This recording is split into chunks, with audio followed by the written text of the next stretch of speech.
बिस्मिल्लाहिर्रहमानिर्रहीम। ये वीडियो है rigid payment design of stove है। इसमें अ, जो है, हम सिर्फ फोकस करेंगे कि किस तरीके से पेमेंट डिजाइन स्टोव से की जाती है। उसमें बहुत सारे कॉन्सेप्ट्स हम एक्सप्लेन इसलिए नहीं करेंगे कि फ्लेक्सिबल पेमेंट में हम बाकायदा 3 वीडियो बना चुके हैं, तो मोर और लेस सिर्फ सेम है। सिर्फ जो लास्ट स्टेप है, जो थिकनेस निकालने का है, वो थोड़ा सा चेंज है। तो शुरू करते हैं जी। अ, देखिए जी, रिजिड पेमेंट का स्ट्रक्चर में आमतौर पे सरफेस कोर्स होता है जो कि पोर्टलैंड सीमेंट या जिसे हम PQC कहते हैं, पेमेंट क्वालिटी कंक्रीट, उसमें हम वो होता है, वही लोड देता है। नीचे अगर हम बेस कोर्स दें, सही है, नहीं दें तो कोई भी बात नहीं है, लेकिन प्रॉब्लम ये है कि बेस कोर्स के अपने फायदे हैं। इसकी वजह से हम बेस कोर्स देते हैं। सब बेस कोर्स नहीं देते, ये जो बेस कोर्स देते हैं उसी को सब बेस कहते हैं। और उसके नीचे कॉम्पैक्ट सब ग्रेड। इसके भी जो प्रोसीजर्स हैं, अगर मैं आपसे कहूँ कि पेमेंट डिजाइन किया जाए तो ये डेटा आपको मिलेगा एज रिक्वायर्ड है। Payment performance, traffic, road bed soil, slab की कैरेक्टरिस्टिक्स, इन्वायरमेंट, रिलायबिलिटी, और यहाँ स्ट्रक्चरल नंबर की जगह D है, जो डेप्थ है। और वो ये डेप्थ डिटर्मिनेशन है पहली लेयर की, जो सरफेस लेयर की, जिसे हमने PQC कंक्रीट कह रहे हैं। कुछ टर्मिनोलॉजीज जो यहाँ इस्तेमाल हुई है, और वो टर्मिनोलॉजी डिफरेंट है फ्लेक्सिबल पेमेंट से, तो जरा इसको देख लेते हैं। डी जो है एक एब्स्ट्रैक्ट नंबर है, स्ट्रक्चरल स्ट्रेंथ को बताता है। ये डेप्थ है, सीधा सीधा, इसमें कोई कोएफिशिएंट वगैरह नहीं है।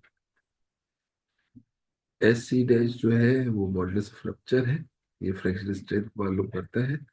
आमतौर पे हम जो लेते हैं वो 600 से 850 PSI भी लेते हैं, लेकिन कुछ लोग 500 भी, 500 550 भी ले लेते हैं।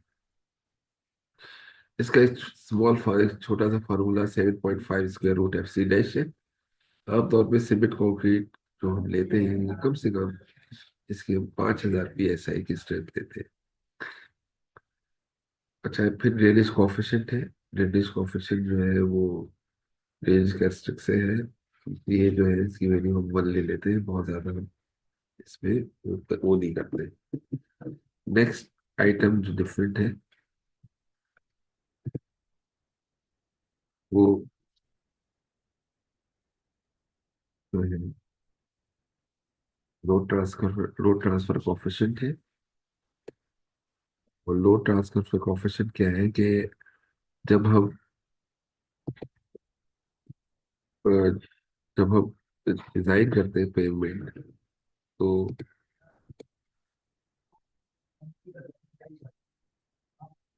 ये लोड ट्रांसफर कोफिशिएंट है, जो एक किस्म का जब हम पेमेंट रिजिड पेमेंट डिजाइन करते हैं, तो एक लेन और दूसरे लेन कंस्ट्रक्ट करने के लिए हम इसके बीच में ज्वाइन करते हैं। और इसको ज्वाइंट को सपोर्ट प्रोवाइड करने के लिए, जो आगे भी चल के आएगा यहाँ पे, हमें ये लोड J की वैल्यू लेनी पड़ती है। जितनी अच्छा लोअर फैक्टर है उतना ही बेटर नेट ट्रांसफर है। और डबल जॉइंट के लिए हम 3.8 लेते हैं, और 3.2.3 CRCP के लेते हैं, टाइट शोल्डर्स। जो टाइट शोल्डर्स इसमें सीमेंट कंक्रीट के हैं, और या फिर वो आपकी जो है वो फ्लेक्सिबल पेमेंट के भी हो सकते हैं। फ्लेक्सिबल एसफॉल्ट कंक्रीट पेमेंट, हमारे यहाँ जो हम जो रोड लेते हैं सरफेस ट्रीटेड रोड शोल्डर्स होते हैं, तो वहाँ पे जो है वो J की वैल्यू शायद बहुत ज्यादा कम लेते हैं। 2.3 हम ले लेते हैं। अच्छा जी, सेंसिटिव और मॉडर्न कंक्रीट ये 4 मिलियन से 8 मिलियन PSI तक के दरमियान होती है। और ये 57,000 FC डैश है। यहाँ जो है, जो सॉइल है, उसकी जो स्ट्रेंथ है वो के वैल्यू से ली जाती है, जो मॉडुलस ऑफ सबग्रेड रिएक्शन है। और ये वैल्यू 50 से लेके 1000 psi तक होगी। क्योंकि ये डिटेल में हम पढ़ चुके हैं, इसलिए मैं बहुत ज्यादा इस पे नहीं जा। Good durability, long service life है, रिपीटेड लोड है। जहां आपका CBR 5 से कम हो जाए वहां आपसे डिजिटल पेमेंट दे सकते हैं।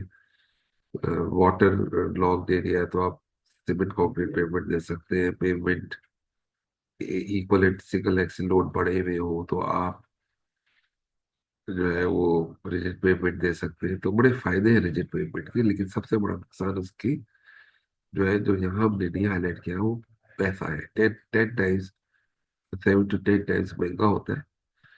इस वजह से हम रिजिड पेमेंट जो है वो नहीं देते हमारे इलाकों में। लेकिन अब अच्छा ट्रेंड है कि हम जो वो लेफ्ट लेन को, ट्रक लेन है, इसको हमने अब डिजिट लेना शुरू कर दिया, क्योंकि हमारे यहाँ रोड फेलियर्स बहुत ज्यादा हो चुके हैं और रटिंग वगैरह कंट्रोल नहीं होता। तो इस वजह से अब लोग जो है वो रिजिड पेमेंट की तरफ जा रहे हैं। लेकिन वहां पे सिर्फ हम जो ट्रक लेन है उसको हम रिजिड पेमेंट बनाएंगे। सर्विसिबिलिटी का कॉन्सेप्ट वही है, सिर्फ यहाँ पे रिजिड पेमेंट है, इसमें 4.5 है। और टर्मिनल सर्विसिबिलिटी वही है। तो जो डेल्टा PSI है वो PI - PT। यहाँ जो संदेश है, ये एक प्लेटफॉर्म प्रोवाइड करता है कंक्रीट सेक्शन को। और ये एग्रीकल्चर सेग्रीगेट बेस कोर्स भी हो सकता है, सिमेंटेड बेस भी हो सकता है, और नील कंक्रीट बेस भी हो सकता है। सब ग्रेड वो नेचुरल ग्राउंड ग्रेडेड और कॉम्पैक्टेड जब पेवमेंट बिल्ड होती है। तो ये के की जो लेयर हमने कहा, जो सबग्रेड सपोर्ट है, ये प्लेट लोड टेस्ट हम पहले एक्सप्लेन कर चुके हैं।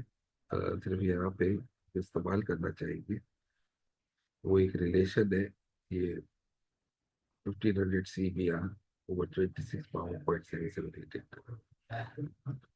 जो के की वैल्यू अगर दी हुई हो और CBR की वैल्यू दी हुई है, सो CBR तो आराम से इसको इसमें कन्वर्ट कर।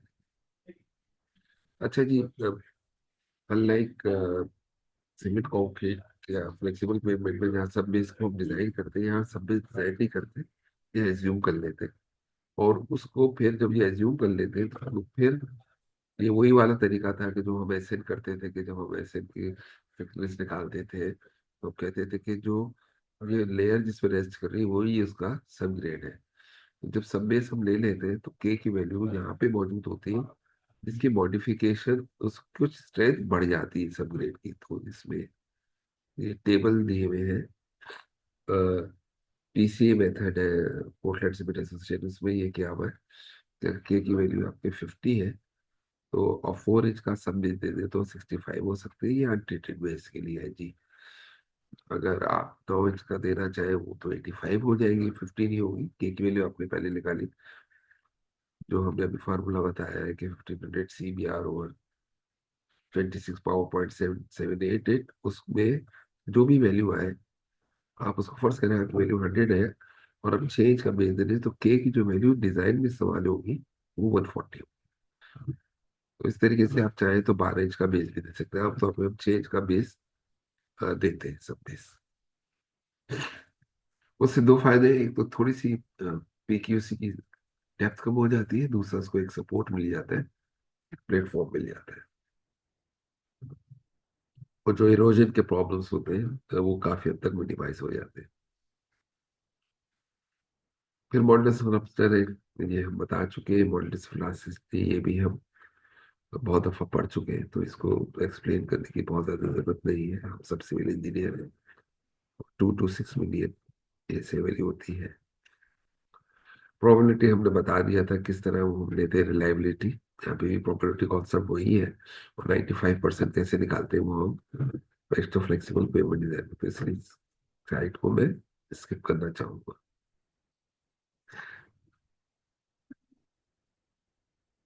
अब ये वही चीज है कि रिलायबिलिटी लेवल जो है वो स्टेट के लिए क्या है और लोकल के लिए क्या है। या ड्रेनेज कोफिशिएंट टेबल दिया हुआ है। हमारे यहाँ हम सिर्फ 1.0 ले लेते हैं, जो इसको एवरेज लेते हैं। ओवर भी ले सकते हैं अगर आपके पास वही एक्सपोजर जो आपके पास क्वेश्चन है। स्टैंडर्ड डेविएशन जैसे कि पहले फ्लेक्सिबल पेमेंट में एक्सप्लेन किया गया है कि चार वजूहात है। रिजिड पेमेंट में हम 0.35 लेते हैं। ठीक है। ट्रैफिक हम इवन दो ट्रैफिक जो है इसका इक्वल सिंगल एक्सिल लोड वहाँ अलग होता है। ये दूसरे महीनों में जो इम्पैक्ट है ई सेल्स जो है, अगर हम फ्लेक्सिबल से निकालें और वही ट्रैफिक का ई सेल्स रिजेक्ट्स के लिए निकालें तो जो ई सेल्स होंगे वो कम आएंगे। लेकिन हमने किया ये है कि हम वह सिनेरियो के लिए हम आमतौर पे करते हैं कि जो हम फ्लेक्सिबल के लिए निकाले हुए फैक्टर वही रिजेक्ट के लिए इस्तेमाल कर लेते हैं, to be on the safer side और to save our self of an extra work. हम फ्लेक्सिबल पेमेंट के जो हमारे पाकिस्तान वाले फैक्टर दिए थे वही रिजेक्ट के लिए इस्तेमाल। लेकिन लोड ट्रांसफर कोफिशिएंट जो स्लेब्स है वो ये है कि क्योंकि पेमेंट में जॉइंट्स होते हैं, मूवमेंट ऑफ द ट्रैफिक या आप कह लेंगे ट्रांसफर जॉइंट, तो जब हम डावल ना दें तो ये देख सकते हैं कि ये व्हील यहाँ पर आता है तो दूसरा एक रिलेटिव सेटलमेंट हो जाता है। इसको बचाने के लिए हम ये लोड ट्रांसफर कोफिशिएंट देते हैं। आप देख सकते हैं किस तरीके से इसमें एक स्टील बार डालने आमतौर पे 2 फीट का होता है, 5868। 5 inch sorry not 5 inch dia, 5/8 तो फिर inch 3/4 inch of the steel जो है नंबर 5 या नंबर 6 का स्टील होता है जो ये है। और तकरीबन इसकी लेंथ जो है 18 इंच से लेकर 24 इंच तक होती है। ये हमने वैल्यू बताई भी है। तो अगर रीसर्च की वैल्यू 1 पीरियड से ज्यादा है तो डावल हमें चाहिए। अच्छा, ये एक किस्म का टेबल है कि हमें क्या क्या इनपुट हम समराइज करेंगे। ये टेप के पिक्सेल्स देंगे जो ट्रैफिक डेटा से मिलेगा। टर्मिनल सर्विसबिलिटी है 2 और 3 के दरमियान है। मॉडल्स ऑफ रप्चर 650 PSI लेते हैं। मॉडल्स ऑफ इलास्टिसिटी 3.4 मिलियन लेते हैं, 4 मिलियन लेते हैं। के जो है वो इस फॉर्मूले से निकालते हैं। रिलायबिलिटी 80 से 99% होती है। स्टैंडर्ड डेविएशन 0.34 लेते हैं या 0.35 लेते हैं। ये हम वैल्यूज हैं जो हम इस्तेमाल करते हैं। और इनिशियल सर्विसिबिलिटी हमने कहा जैसे 4.5। तो अब इसके एग्जाम्पल प्रॉब्लम जो है वो हम कर लेते हैं। ये वही पेमेंट है, सिर्फ इसमें वही सिर्फ इसमें फ्लेक्सिबल पेमेंट डिजाइन करना है। तो देखिए कैसे करना है। और यहाँ पे हमने 6 इंच अपडेटेड बेस लिया हुआ है। सबसे पहले आपने क्या किया कि सर्विसिबिलिटी निकाला। तो P0 - PT ये 2.5 PT लिया, 4.5 लिया। रिलायबिलिटी 95% लिया। उस तरह स्टैंडर्ड डिवीजन 0.35 है जो हमें पता है। ये क्यूमुलेटिव ट्रैफिक लोड है 13 मिलियन का जो हमने कैलकुलेट किया था। फ्लेक्सिबल पेमेंट में वही वैल्यूज हमने ले ली। मॉडल्स ऑफ सबग्रेड रिएक्शन है वो हमने यहाँ पे जो है वो ये वाला 15 CBR से ले लिया है। मेरे सवाल में हमने 15 CBR का models of subgrade reaction CBR की वैल्यू 15 दी हुई थी कहीं थी, इसलिए यहाँ से हमने ये के की वैल्यू इस तरह निकाल ली। ये 194 इसको 200 ले लेते हो। 6 इंच बेस का मतलब ये है कि अगर हम उसी टेबल पे चले जाए कि अगर 200 है तो एक्चुअली इसकी इफेक्टिवनेस जो है वो कितनी होगी। जो मॉडिफाइड की वैल्यू क्या होगी इस टेबल से। 200 से अगर 6 इंच का लिए हम भेज दें तो 230 होती है। तो इसलिए इस वजह से यहाँ पे हमने 230 की वैल्यू ली। बाकी अ, ये कॉन्स्टेंट्स है, ड्रेनेज कोफिशिएंट ये और ये लोग जो यूज ऑफ नोमोग्राफ है, इसको कैसे करते हैं। सभी दो नोमोग्राफ होते हैं। सबसे पहले हम क्या करेंगे कि टू ये इफेक्टिव मॉडुलस ऑफ सैचुरेशन 230 पे जाके 4 मिलियन, ये कर्व है elasticity of modulus of concrete के, क्योंकि हमारा 4 मिलियन था तो 4 मिलियन पे रुक गए, और जहां रुके वहां से परपेंडिकुलर लगाया और इस पॉइंट पे पहुंच गए।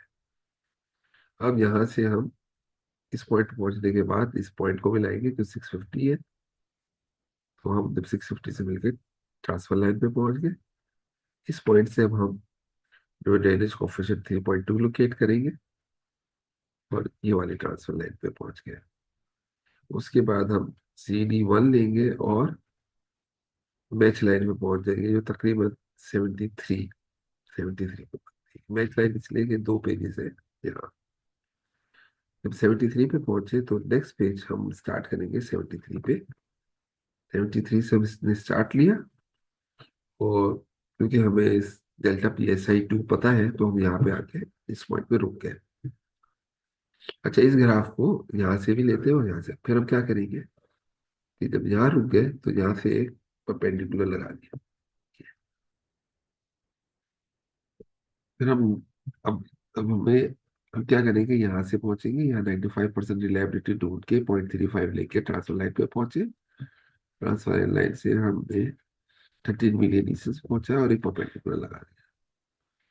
तो ये जो इंटरसेक्शन आया वो आपकी डेप्थ है। आप देख सकते हैं कि 10 और 11 के दरमियान हमारा एनएसआई है।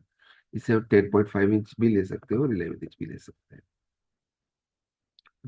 ये हमारा क्रॉस सेक्शन है, जिसमें हम ये ले लेंगे कि ये 12 इंच का हमने वो ले लिया है, और 6 इंच का हमने बेस ले लिया उसके नीचे में।